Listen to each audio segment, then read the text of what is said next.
There's something special about video games. Player characters serve as an avatar to transport you into all sorts of different kinds of worlds full of wonder and adventure. And like our world, sometimes things aren't always fine and dandy. Sometimes, even in the mundane, we come across things that make our skin crawl, our hair rise from our skin, or stop us in our tracks. And the same could be said for gaming. I'd like to take you on our own little adventure here, and show you times during my own gaming experiences as a younger child where I was taken aback and frightened of characters, atmosphere, or sounds utilized in games outside of the horror genre.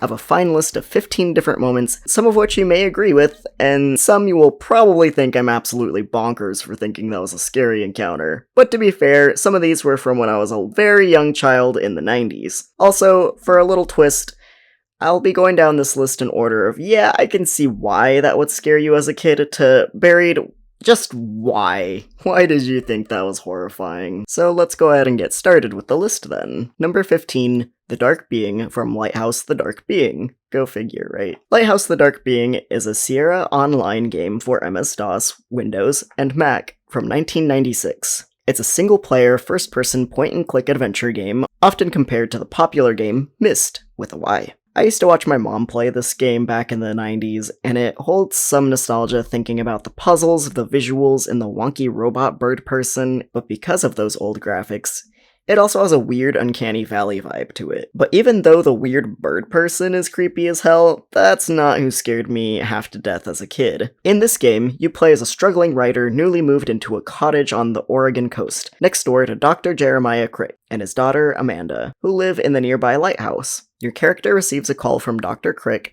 pleading that you go over to watch over Amanda as he needs to leave immediately. And if you don't hear back, he has failed. The lighthouse is struck by lightning and then begins glowing strangely, unlike the usual beam of light that emits from it. When you manage to head over and enter the home after locating the key and restoring the power, you can explore Dr. Crick's study.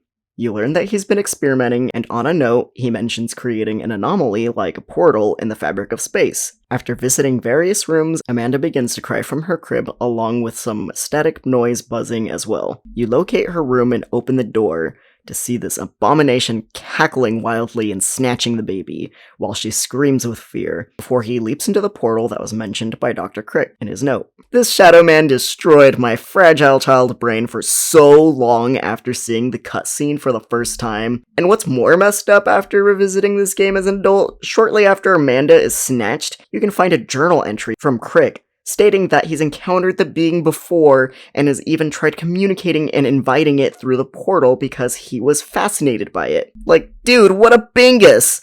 Also, apparently there's some sort of time bomb in the Dark Domain, which is where the portal led to, where you have to rescue both Dr. Cricks and Amanda, and you end up capturing the Dark Being in some little crystal bottle, which I remember thinking looked hilarious, seeing such a terrifying creature in such a silly prison situation. I always think of him just flailing around and pounding on the glass. He may have scared me, but I could rest slightly more easily knowing he was trapped. Number 14. The intro from the Secret Island of Dr. Quandry. This next one was a game introduced to me via the computer lab classes taken in elementary school, and I've gotta say, it's 100% haunted me ever since. The Secret Island of Dr. Quandry is a surreal educational game developed by MECC for MS-DOS and Macintosh back in 1992. It consists of a variety of puzzle games to get the player to utilize logic and mathematical skills, as well as some memory games included. You start out the game with a gray image of clouds in the sky along with text reading, "You leave your world behind and enter the domain of Dr. Quandry." Soon you discover a carnival and are shown the grand entrance. The images are all black and white, save for neon graphics overlaying the pictures. There's also colorful dialogue text explaining how the carnival is close to closing time on a particularly gloomy day, but there's still time for some fun. There's some random pop-up text giving information about the price of tickets, lyrics to a Queen song, but also a quote saying, "Don't look a gift doll in the mouth," and one that reads, "One word of advice, don't eat the cotton candy." It's a bit weird, and already you get kind of a weird feeling. And the doll bit, that is a little bit of foreshadowing, I gotta say. Bit by bit, our player approaches the troubleshoot booth game as we're called over by the carny, and as soon as we are at the booth itself, we're greeted by none other than Dr. Quandry, self-proclaimed quintessential quizmaster. I remember thinking the scene was particularly strange with the black and white background and the fact that Dr. Quandry is this blown out, oversaturated red and purple mass in the corner. He just stood out so vibrantly compared to everything else. In addition to that, the only audio that played on the Mac version, the version we played in school, was this drum beat playing as he speaks, which apparently the other version did not have. Dr. Q offers us a free game of troubleshoot, and says if we win, we get to pick one of the 3 dolls, or rather, as he proclaims, lifelike action figures. Yeah, that checks out. Though they definitely look like some sort of Cabbage Patch Kid nightmare. So you play the game of troubleshoot, which is just like any generic carnival ducks in a row shooting game. Once you win, Dr. Quandry will alert you and reappear, speaking in Neil Peart, and allow you to choose one of the prizes. Also, warning you that whichever you choose will greatly affect your future. Not only that, but he states, sometimes you'd swear that they were alive. It's all so strangely sinister and vague, and it always made me feel weary as a kid, and what happens next pretty much solidified just how creepy this game actually was. Once you take a look at these dolls, or I guess lifelike action figures, he describes them each as Beginner, a harmless doll, O.D. Nary, the nice middle-of-the-road mellow fellow as he puts it, and D. Fecult, who can be a real pain. I didn't even put it together until one day I recalled this game out of the blue as an adult and tried looking it up on vague descriptions like, ooh, weird black and white carny game where doll exists, scary doll. And then, I rewatched the footage of it and I was like, oh... Beginner, ordinary, and difficult. I was like 5 or 6 when I played this game in school, so can you really blame me? So you pick your doll, and a strange sci-fi-ish beaming sound alarms. Dr. Quandry asks if you're sure, but this time there's no drums, and it's silent when he asks, making everything kind of feel still and uncomfortable. He asks you to choose again to confirm, and the strange alarm plays once more. Then just to throw off the vibes of this already visually disturbing game, a cropped color photo of a real hand reaches into frame, and the hand is the entire size of Dr. Q was when he was in the little corner of the screen. And it has to be moving in 1 FPS as it slowly reaches over to grab the doll chosen. As soon as the doll is in the hand's grasp, you see the doll's eyes open. Another strange sound effect begins to alert you that this thing is alive, and suddenly, we zoom up close onto the head, where the mouth opens, slowly revealing a neon-colored spiral contrasting the entire black and white scene. Soon enough, the scenery changes, and everything is in the same pixelated art style, in color, and we're thrown onto a distant island's beach, overlooking the sea, now playing as the doll. The doll wonders what happened to the carnival, and can't remember who it is or how it got there. You find a message in a bottle on the beach, which reads a note from Dr. Quandry, stating you've fallen into his trap, and you've been transported into the body of the doll onto a deserted island, which can only be escaped by solving puzzles. It's kind of hilarious, though. Your doll character then decides to keep the bottle, but decides to get rid of the note, and there's a convenient recycling bin off to the side that he goes to go put the note in, and he gets a receipt from it and everything. It's very strange, but kind of hilarious looking back on it. This whole game from there on is kind of a blur for me, memory-wise. I barely remember a few of the minigames,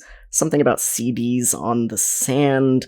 I don't remember a lot from this game as a kid, but I've definitely peeped a few playthroughs online to jog my memory, and even to this day, that eerie intro still messes me up a little bit mentally, because we were made to play this shit in school, in 1st grade. I was 6! It was either that, Oregon Trail, or Zoombinis. Number 13, The Stomping Plains from Banjo-Tooie. The way I absolutely adore BanjoKazooie is out of this world. BanjoKazooie was the first game I was ever gifted that was mine, and not a hand-me-down, and not my older siblings. It was gifted to me for my 5th birthday in 1999. But we're going to talk about its bigger, badder, baffling sequel, BanjoTooie. Developed by Rare in 2000, BanjoTooie takes the colorful and unique world that Banjo the bear and his adventuring partner and roommate Kazooie the Breagle, and vastly expands upon what we got to explore in BanjoKazooie.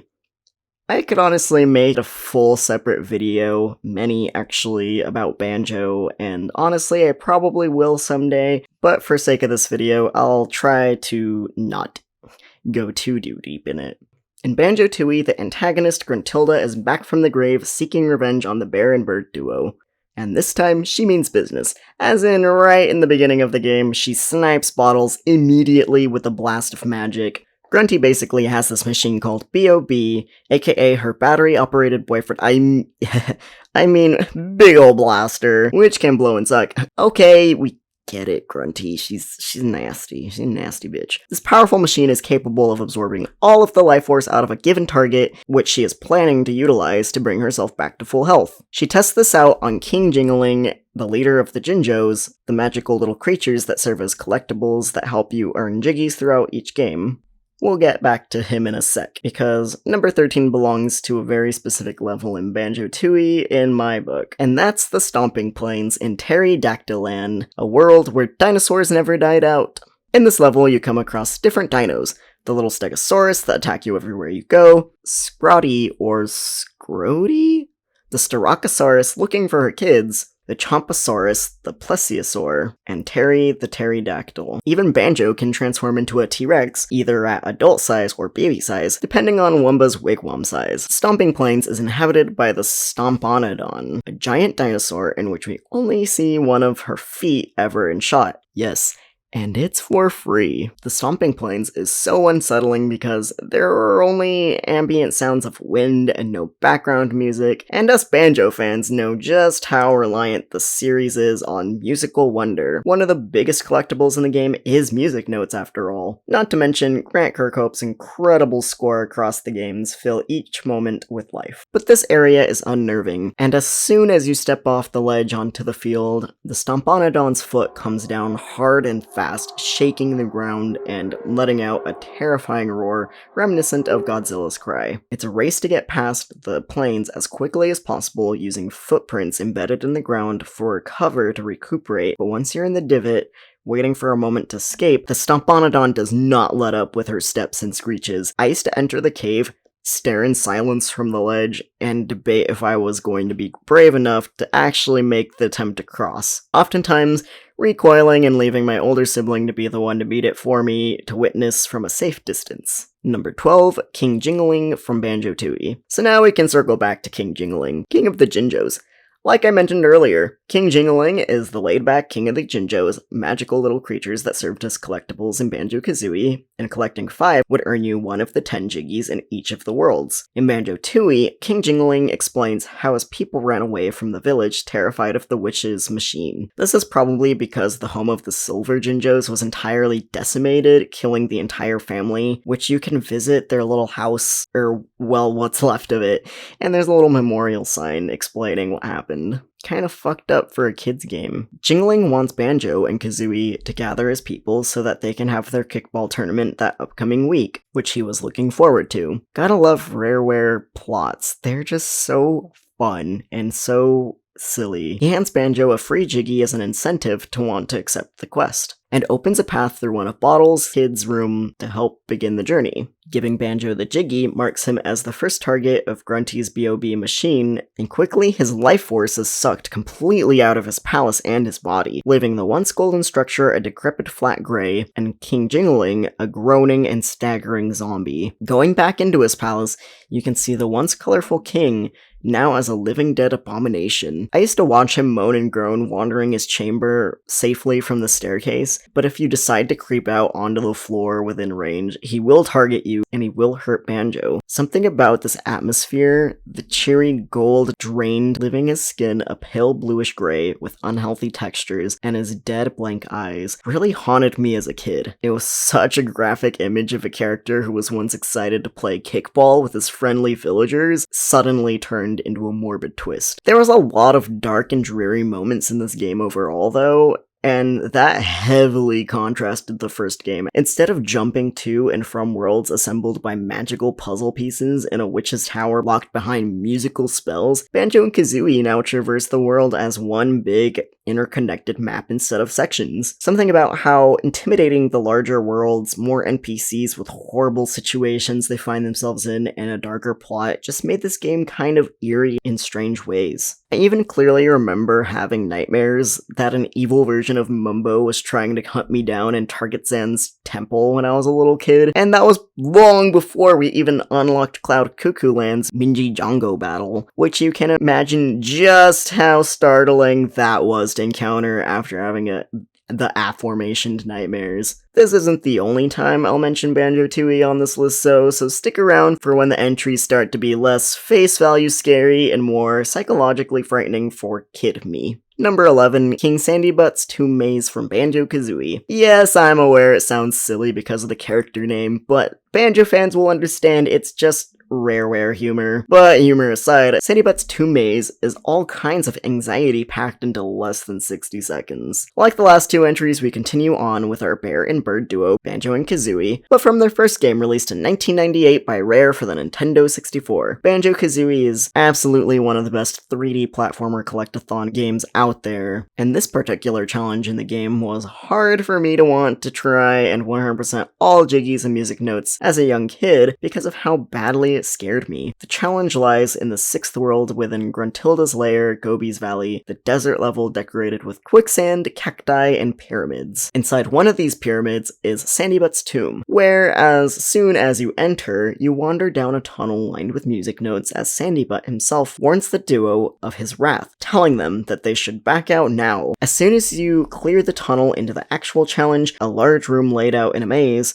where mummies are scattered throughout, the door you entered is immediately sealed off. A timer appears, already counting down from 59 seconds, as Sandybutt threatens your life. The high stress of making it through the maze within the time limit, and even more stress if you want to collect everything in the level, as within the maze itself, there's a switch to activate the Jiggy in Gruntilda's lair hub world, the music notes, a Mumbo token, the pink Jinjo, and a Jiggy to be won. Oh, and if you don't succeed in the maze within the time limit, the ceiling covered in spikes descends and kills you instantly. As an adult, the challenge is not hard. I can quickly navigate the maze and get everything needed well within the provided time, but as a kid, the pressure and consequences were very hard and very intimidating to face. Number 10, The Red Eyes from Star Fox Adventures. I have really always enjoyed Star Fox Adventures as its own game. Even if it doesn't feel like a Star Fox game, this game was originally being developed by Rare as Dinosaur Planet, a game with an entirely new cast starring Saber the Wolf and Crystal the Fox, featuring Tricky from Diddy Kong Racing for the Nintendo 64, but instead, it was combined with Star Fox at the request of Shigeru Miyamoto and pushed to the GameCube instead in 2002. Instead of an on-rails shooter primarily taking place in the sci-fi machines piloted in space, Star Fox Adventures allow hero Fox McCloud out of the cockpit and onto a lost planet in an unfamiliar corner of the Lilat system, known as Dinosaur Planet, or as they call it in Star Fox Assault, Saria. Fox mustn't disrupt the ecosystem with his blaster and instead wields Crystal's trusty staff as his weapon for his journey, taking down the henchman dinosaurs working their general scales and other strange creatures that aren't quite dinosaurs, but we'll let that slide. I could easily make a whole video discussing Star Fox Adventures, what worked and what didn't work, and why I like it so much versus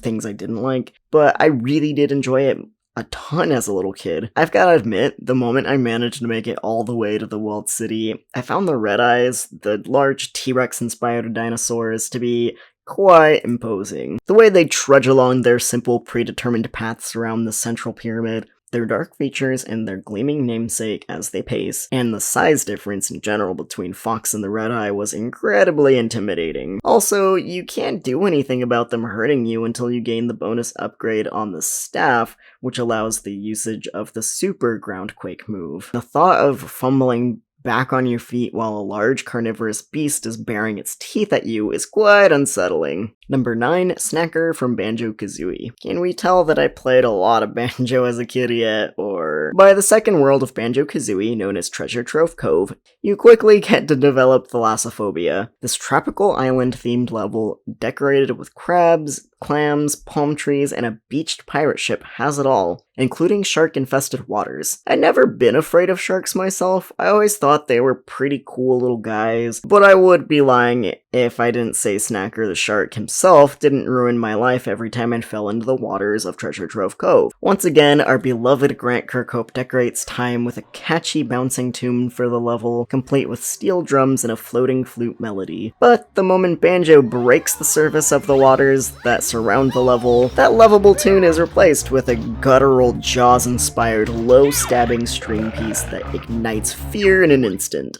Snacker comes, it moves pretty quick, and you'll have to scramble back to land, or a crate floating in the water, to evade this guy's chomping attacks. There's a certain paralysis-like feeling of hopelessness as Banjo is doggy paddling for his life while a shark well larger than himself makes its way nearer. Also, I didn't learn until I was an adult, 20 whatever years later, that you could kill Snacker if you just fart eggs onto his face, more than what it would take to kill an usual enemy, but it will get rid of him, but he'll be back. He's one of those characters that regenerate after a while. Number 8, Andros from Star Fox 64. Star Fox has become underrated as one of Nintendo's franchises, with all of the wacky plot development and the making multiple possible storylines and then a hard reset, then well, nothing. But most fans can agree that one of the best, if not the best, of the Star Fox franchise is good old Star Fox 64. The familiar tale goes as such: you play through the iconic planets of the Lylat system, leading the Star Fox team, aiding General Pepper and the Cornerian army as you aim to take down the evil Emperor Andros, a once great mind of a scientist turned evil and exiled. There are many routes you can take to get to his new home on Venom, with paths ranging in difficulty from easy to hard.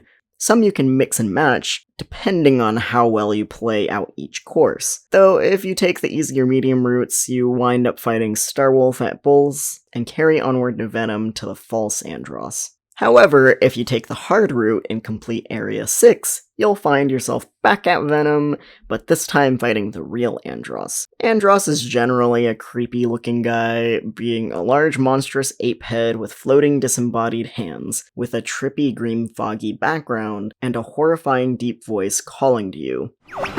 Now you will feel.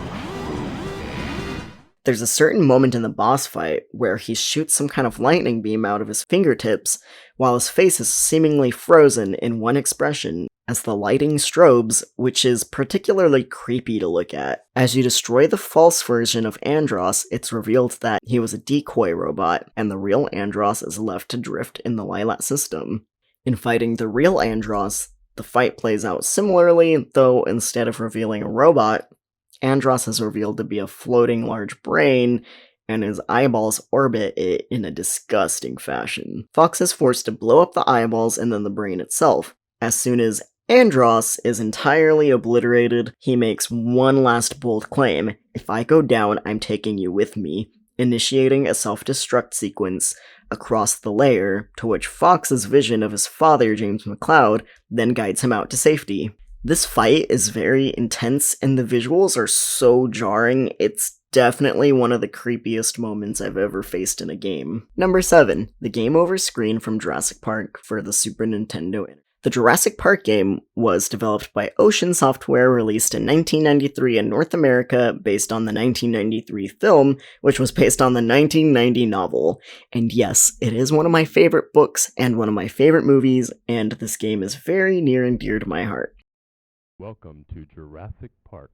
This game mimics the story plot of its source materials, as you play as Dr. Alan Grant visiting the Jurassic Park dinosaur theme park, needing to restore power to the park and get access to calling a helicopter to escape. Some of the missions, however, tie in with the book more, such as the dinos invading the ship to escape to the mainland. The game has top-down action RPG-style gameplay in sections that are played outside on the map, but when Dr. Grant enters any of the interior levels, such as the Visitor Center, the Utility facility shed or the ship, it becomes a first-person shooter reminiscent of Doom. There wasn't really much in the game itself that freaked me out when I was younger. Sure, the stillness of the raptors and Dilophosaurus inside the buildings was creepy as hell, up until you move closer to them and they charge at you, but what really did me in was the game over screen. It shows a photorealistic shot of the famous gates of Jurassic Park at night, the torches aflame, with a velociraptor baring its teeth in frame. The screen is silent save for the piercing ringing that accompanies a timer counting down from 5 to 0 to give the player a chance to continue by pressing start. The startling piercing sounds on each beat of the countdown,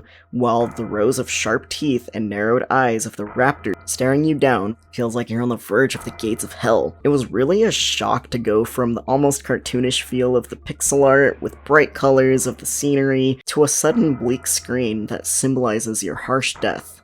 Number 6. Vern from Rampage World Tour. Rampage World Tour was the second game released in 1997 in the Rampage series. Developed initially as an arcade game by Midway Games, it was ported later to Sega Saturn, Nintendo 64, Game Boy Color, PlayStation, and Microsoft Windows. As a kid, I rented this game from Blockbuster for the PlayStation a lot, but as an adult, I strolled into a local vintage gaming resale type store and picked up a copy on the N64 when I was lucky enough to spot it in the display case one day. Rampage was full of all of the great late 80s, early 90s lowbrow heavy metal vibes that I'm totally into, and who doesn't want to play as a big, gross, buff, red-eyed monster causing destruction. The side-scrolling chaotic arcade game allows up to 3 players to take on the role of either George, a large ape monster reminiscent of King Kong, though he kinda gives me DK vibes, Lizzie, a lizard-like monster, or Ralph, the large blue wolf. Originally, each beast were humans that were wrongfully mutated into monsters, and then they team up to seek revenge on Scum Labs, who is to blame for the incident. The goal is to destroy every building in every city visited around the world, all while keeping alive, eating people, kicking over cop cars and tanks, just making sure everything is obliterated, especially the Scum Labs locations. Levels have items that will allow the player to have some control over where they end up around the world, and they must make sure every Scum Lab structure is destroyed to win. I actually remember my older sibling and I used to fight over who got to get to the top of the Sears Tower first, since I'm pretty sure it was the tallest structure in the game, and destroy it, they always won. Among all the different people, animals, and items on the course you can make your monster eat, there can be a pile of atomic waste with barrels that appear on the levels where there are Scum Lab locations. And if the player has their monster eat it, no matter which character they play as, they are transformed into a purple bat-like monster called Vern. This Vern character has a very different vibe compared to George, Lizzie, and Ralph. The main 3 characters are very animated.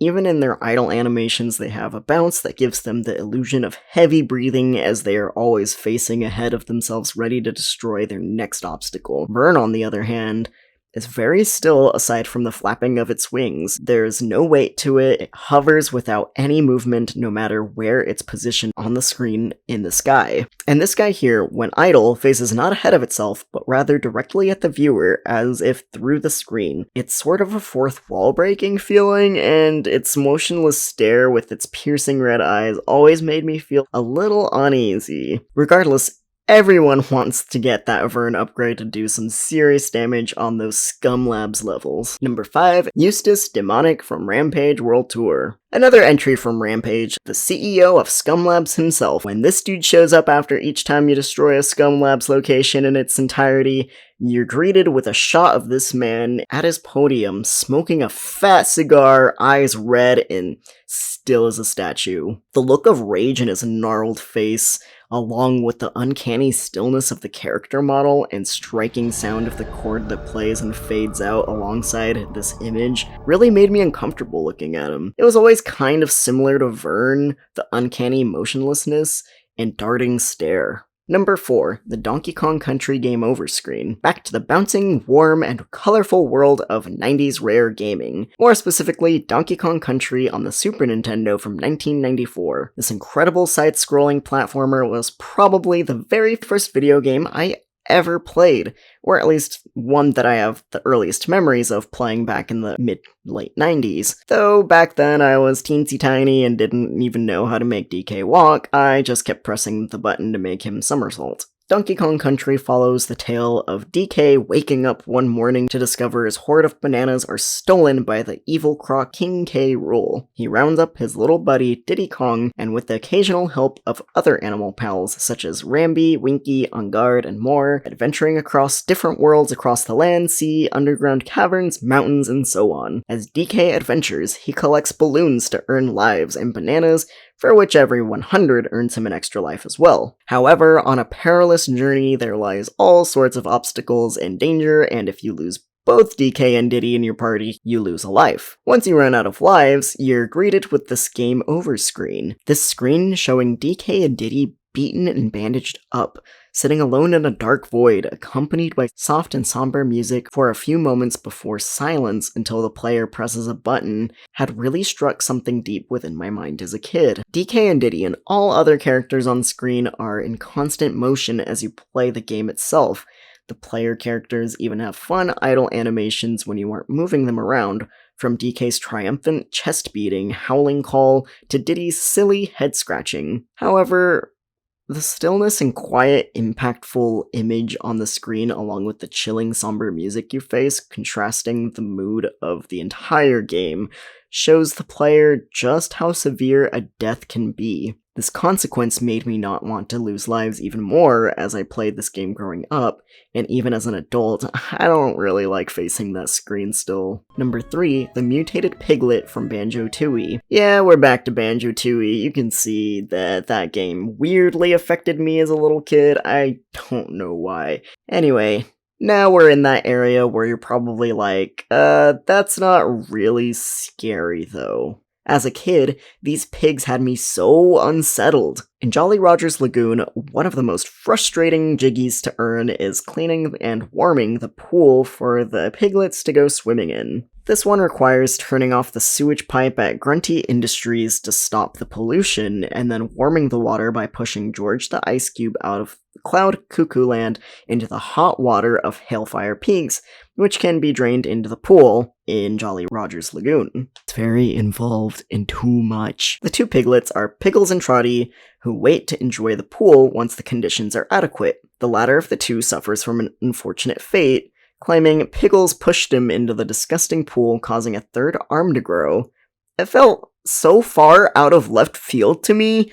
As a kid, I was so disturbed. They just seemed so helpless, and even if you fix their pool, you just know you can't help Trotty fix his body. Not to mention the weird joke about the third leg thing, but, you know, we love Rare for a reason. Number 2, Rex's Select Screen Roar from We're Back for the Super Nintendo. Growing up as a kid in the 90s, you know I was one of the many children obsessed with dinosaurs and our seemingly endless supply of cool dinosaur media to consume. From Land Before Time to Jurassic Park, I was absolutely obsessed. And speaking of dinosaur media from the good old days, I was also really big in the animated film We're Back, A Dinosaur Story, which I didn't realize was as obscure as it was, cause almost nobody I ask about it as an adult has ever heard of it. In addition to the film, my family owned the Super Nintendo game that coincides with it. The We're Back game is a 1993 side-scrolling platform game by High Tech Expressions. In the game, you play as Rex, traversing the streets, sewers, and more of New York City, sent by Professor New Eyes, the scientist responsible for bringing Rex, as well as Elsa the pterodactyl, Woog the triceratops, and Dweeb, the Parasauro. You know what? He's a dinosaur too. To the present day to meet curious children at the Museum of Natural History. Though in the game you play as Rex, you do get access to power-ups to summon one of the other dinos to assist in certain tasks that you otherwise couldn't accomplish alone. To summon one of the helpers, you have to press the select button on the controller and go down to the desired companion to bring out. Though when you press the select button, this would happen.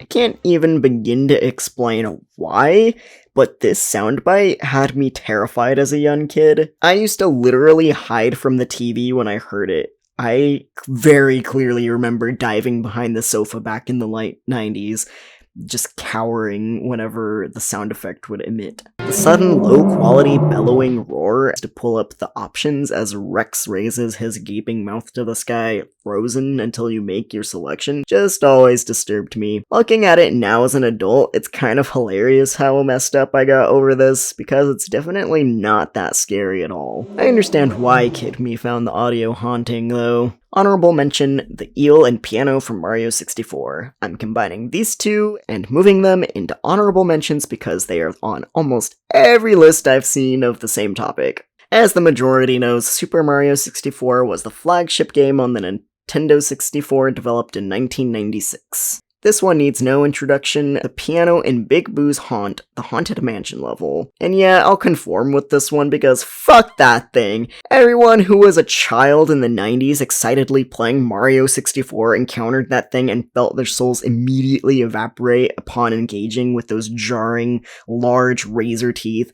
But I'm going to make a bold statement here, actually, and say that the eel was actually way more terrifying to me than the piano. At least in my case, the Mare, previously known as the Unagi or just the eel that resided in Jolly Roger Bay, was pure nightmare fuel.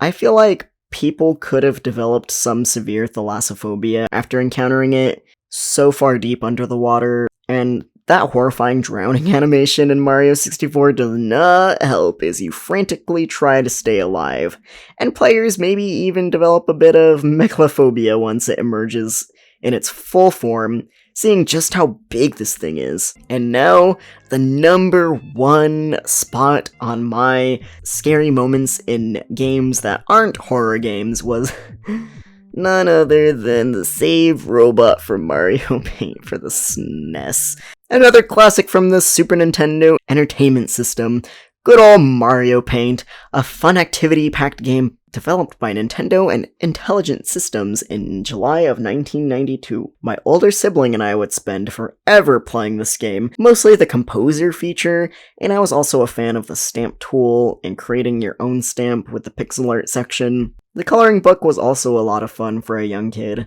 I loved that you could color the piece of art of Mario with his cape on Yoshi, like the cover art for Super Mario World. I actually stumbled a couple of years ago upon Mario Paint for only $5 at a local used game store, and had to get it, and indulge in the nostalgia. I even took a stab at the coloring book section again. Totally a pro still. Once you create a masterpiece, you know you want to cherish it, right? Especially back in the 90s when we couldn't easily take screenshots or use our phones to snap photos of the TV, so you have to save in-game. Well, that's where my final entry comes from. The least objectively scary thing on my list that somehow still managed to terrify the shit out of child me is the save robot from Mario Paint. The beat of that bass and the flickering, lifeless yellow eyes of this robot stationary as the music plays and data takes its time to save just really creeped me out as a kid. It has this uncanny stillness again, aside the flashing lights, while the mouth unnaturally opens and closes. The stupid robot was literally one of the scariest things to me as a kid. It was so unexpected compared to the rest of this early digital art experience. Not to mention, it doesn't even really fit in with the Mario universe in general as well. Admittedly though, I revisited this robot once again once I got my new copy of the game those years ago, and I gave him a second chance. And I gotta say, I kind of love this robot now. Like, he's definitely still kinda creepy and uncanny as hell, but I've grown to love that kind of stuff in my adult years.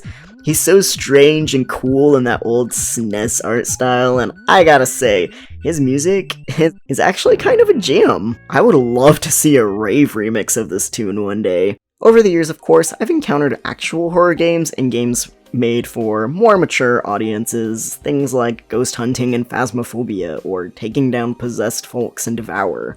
I spent lots of hours in college playing the pixel indie horror RPGs like Madfather and Witch's House, Paranoiac, and The Crooked Man. I never thought I would be able to face horror games when I was a kid, because so many of these old general audience games from my childhood shook me so much, with some scenes and some characters that weren't intentionally horrifying. Some were, of course, but not in a horror game. Now as an adult, I find the uncanny and disturbing to be infatuating, especially when not outright in the macabre. I like to wonder, what is it exactly about this that leaves me and others feeling so unsettled? And I think this countdown project helped me examine and understand why some of these were so scary, especially the latter end that weren't intentionally scary by developers, but somehow just left players feeling off. I hope you enjoyed joining me on this nostalgic journey, and let me know if any of these were similar experiences you had as a kid, or if there are some that you didn't see on this list that you want to share with me. I'd love to hear. It's such a fun subject to dive into with others.